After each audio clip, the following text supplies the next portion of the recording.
Hello hi అండి, అందరికీ నమస్తే. Good afternoon.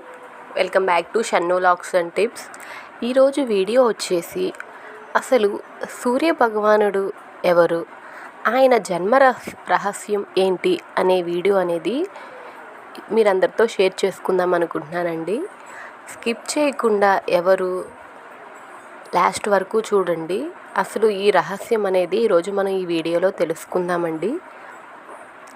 ప్రత్యక్ష దైవమైన సూర్యుడు సమస్త మానవాళికి జవజీవనాలను కల్పిస్తున్నాడు. ఆ భగవానుడి వల్ల మానవులే కాదు, దేవతలు మేలు పొందారని పురాణాలు చెబుతున్నాయి. అయితే సూర్యుడు క్రియాశక్తి ప్రవృత్తి కిరణాలతో దేవతలను, పితృదేవతలను, మనుషుల్ని తృప్తిపరుస్తూ ఉంటాడు.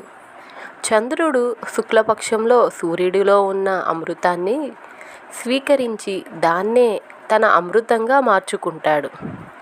ఆ అమృతాన్ని సౌమ్యులు, కామ్యులు అయిన దేవతలు, పితృదేవతలు ఆహారంగా గ్రహిస్తారు.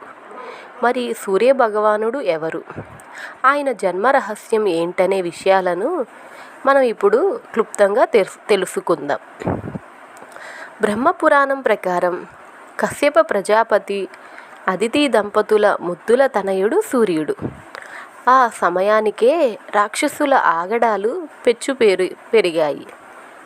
అసురుల ఆట కట్టించగల అపార శక్తిమంతుడైన బిడ్డగా ప్రసాదించమని అదితి సౌరశక్తిని ప్రార్థించింది.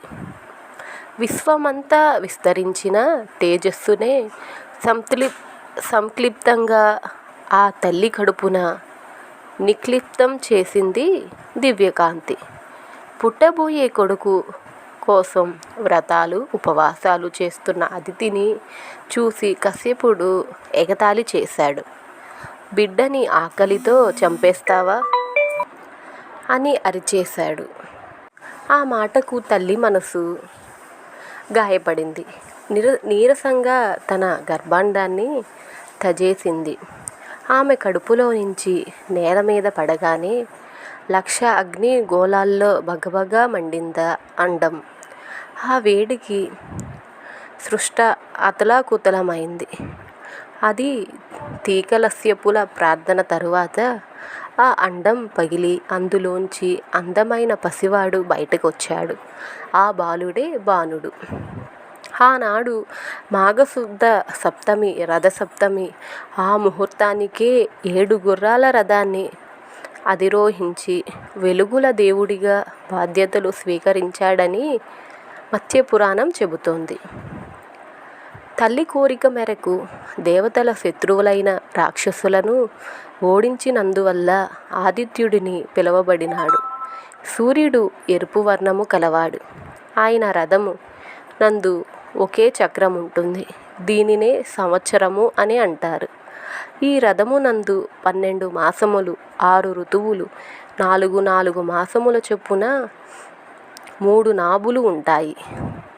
ఇదియే కాలచక్రమని కూడా అంటారు. కాబట్టి సూర్యభగవానుడు 12 మాసములలో 12 పేర్లతో ఆరాధించబడతాడు.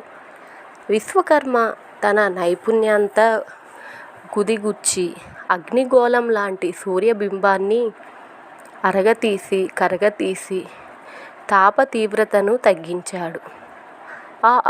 ఆ అరుగుదలలో పుట్టిన రేణువుల నుంచి విష్ణువుకు చక్రాన్ని, శివుడికి శూలాన్ని తయారు చేసిచ్చాడని పురాణం చెబుతుంది. ఖగోళ శాస్త్రం ప్రకారం సూర్యుడి వయస్సు 460 కోట్ల సంవత్సరాలు. దాదాపుగా సృష్టి వయసు కూడా అదే.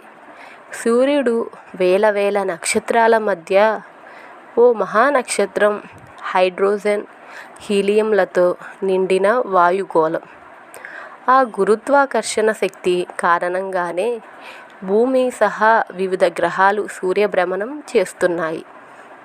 సౌర వ్యవస్థలో 99% దినకరుడి అధీనంలోనే ఉంది. సూర్యుడి వ్యాసం భూమి కంటే 100 రెట్లు పెద్దది. అయితే సూర్యభగవానుని రూపాలను 12గా, వారినే దిక్షులుగా ఆయా మాసాలలో ఆ రూపాలలో పూజిస్తుంటారు. వాటిలో భాగంగానే కశ్యప ప్రజాపతి కుమారుడు సూర్యుడిని, వారిలో ఇక్ష్వాకుడు రాజైన కారణంగా ఇక్ష్వాకు వంశంలో రాజులందరినీ సూర్యవంశ రాజులు అంటారని చెబుతారు. ఇక సూర్యుడు వేసే ప్రతి అడుగు వేగానికి, కాలగమనానికి కొలబద్దం. మనం లెక్కించే సెకన్లు, నిమిషాలు, గంటలు, రోజులు, వారాలు, నెలలు, సంవత్సరాలకు ఆధారం సూర్యుడే. కాలమే వేద స్వరూపం అంటోంది ఈ వేదం. కాలం కంటికి కనపడదు, దైవము అంతే. కానీ కాలానికి ప్రామాణికమైన సూర్యుడు మనకు కనిపిస్తాడు. అందుకే ఆయనను ప్రత్యక్ష దైవంలా కొలిచి ఆది నారాయణుడిగా ఆరాధిస్తాం. భౌతిక వైజ్ఞానిక దృష్టితో పరిశీలిస్తే సృష్టి స్థితి లయ కారకుడు సూర్యుడు మాత్రమే. ఆయన వల్లే సమస్త ప్రకృతి చైతన్యం అవుతుంది. సో ఈరోజు అయితే మనం ఈ సూర్యభగవానుడి జన్మ రహస్యం ఏంటో తెలుసుకున్నాం కదండి. ఈ వీడియో మీకు నచ్చినట్లయితే ప్లీజ్ లైక్ చేయండి, షేర్ చేయండి. పక్కనే ఉన్న బెల్ ఐకాన్ని క్లిక్ చేసుకోవడం మర్చిపోవద్దు. అలా చేసినట్లయితే నా నోటిఫికేషన్ అనేది మీ దాకా వస్తుంది. అప్పుడు నా వీడియోస్ అనేది కంటిన్యూస్గా మీరైతే చూడవచ్చు. Thank you for watching. నమస్తే.